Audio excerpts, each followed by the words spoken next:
Hello হানিস, welcome back. কেমন আছো তোমরা সবাই? আশা করছি তোমরা সবাই খুব ভালো আছো। তো চলো তোমাদের সাথে আজও নতুন একটি ভিডিও শেয়ার করা যাক। হঠাৎই আমরা ঘুরতে গিয়েছিলাম বাওয়ালির রাজবাড়িতে। আর এই জায়গাটা তোমরা আশা আমরা করছি কম গুপ্ত বেশি বৃন্দাবনে সবাই ঘুরতে চেনো। এসেছিলাম আর এখানে এখানে বাওয়ালি প্রত্যেকটা রাজবাড়িতে ঢোকার মন্দির আবার আগে নতুন করে সুন্দরভাবে গড়ে তোলা হচ্ছে, কারণ অনেক পুরনো, তো আর তাই অনেক এখানে দেখো ভেঙেও গিয়েছে, প্রতিটি নষ্ট মন্দিরের হয়েছে। দেওয়ালে নানা রকমের দেবদেবীর মূর্তি এইভাবে করা আছে, যেটা আরো সুন্দর করে তুলছে।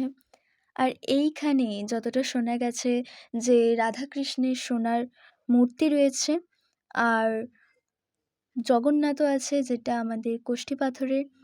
হোলির তো সময় এখানে জায়গাটা প্রচুর ভীষণ লোক ঘুরতে সুন্দর আসে, আর খুব কোনায় কোনায় লোক খুবই থেকে শান্ত যায় আর এখানে। আমরা যেহেতু দুপুরবেলা জায়গাটা গিয়েছিলাম, তাই অনেকটা এখানে গরমে ফাঁকা, অনেকগুলি তাও মন্দির আছে, আর এখানে তার এত মধ্যে এই মন্দিরটা আমি দেখাই।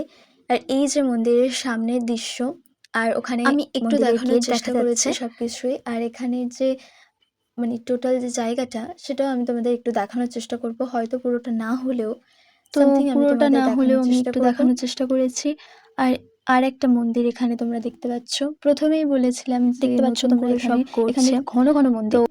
আর এখানে যে সামনে যে মন্দিরটা তোমরা দেখছো, এটা মন্দির না, অ্যাকচুয়ালি এটা একটা ঘর।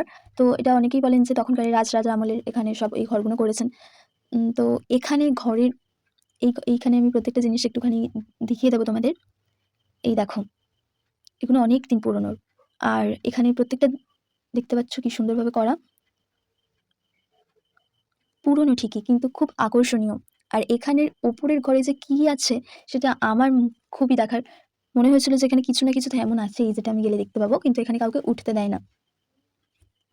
বাট এখানে কি আছে সেটা দেখতে গেলে আমাকে তো এর ভেতরে ঢুকতেই হবে, কিন্তু যেহেতু এখানে লোক ছিল না, তাই আমি সেই জন্য এখানে একটু ঢুকে দেখানোর চেষ্টা করব যে ওর উপরে কি আছে, কারণ একটু রহস্য রহস্য লেগেছিল ব্যাপারটা। তো আমি তাই ওখানেই যাচ্ছি। আর এখানে দেখো নানা রকমের সব ভান্ডার, অনেক অনেক ভান্ডার এখানে পড়ে আছে। আমি ধীরে ধীরে ওখানে উঠছিলাম আর দেখছিলাম যে কেউ চলে না আসে, কারণ ওখানে কাউকে উঠতে দেয় না। আর যেখানে যে জিনিসটা না, আমাকে তো সেটাই করতে হবে। আর আমি উঠেও দেখলাম যে তেমন কিছুই নেই, কিন্তু তাও কাউকে উঠতে দেয় না। তো জানি না কেন। আর এখানে আরো কয়েকটা মন্দির দেখে আমরা বেরিয়ে পড়লাম ওখান থেকে, কারণ আমাদের রাজবাড়িতেও ঢুকতে হবে, কারণ আমরা এখানে এসে রাজবাড়ি না দেখে যদি চলে যাই, তো সেটা তো হবেই না। আমরা ওখানে একটু ঢুকবো। তো রাজবাড়িতে ঢুকে আমরা কি করলাম না করলাম, আর সেখানে কি কি দেখার আছে, তো দেখার জন্য সাবস্ক্রাইব করে নাও, আর লাইক কমেন্ট শেয়ার করে দিও। তো চলো, দেখা হচ্ছে নেক্সট ভিডিওতে। বাই।